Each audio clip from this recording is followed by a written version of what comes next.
Biryani. Bro biryani.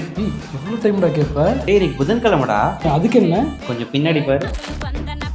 ஆமாங்க, சேலம்ல இருக்க நிக்கா பிரியாணில ஒவ்வொரு வெட்னஸ்டேவும் ஒரு ஆளுக்கு வெறும் 199 பே பண்ணாலே போதும். நீங்க அன்லிமிட்டடா கட்டா ரைட்டாவோட பிரியாணி சாப்பிட்டுக்கலாம். இங்க நீங்க சாப்பிடுறது மட்டும் இல்லாம வெறும் 199 நீங்க பார்சலும் வாங்கிட்டு போலாம். இந்த ஆஃபர் எல்லாமே வெட்னஸ்டே மட்டும் தான். அதனால நீங்க வெட்னஸ்டே போய் வெறும் 199 பே பண்ணி அன்லிமிட்டட் பிரியாணி சாப்பிட்டு உங்க வீட்டுக்கும் பார்சல் வாங்கிட்டு போங்க. மேலும் இந்த மாதிரி இன்ஃபர்மேஷன் பத்தி எல்லாம் தெரிஞ்சுக்க ஸ்மார்ட் சேலம் பேஜை ஃபாலோ பண்ணிக்கோங்க.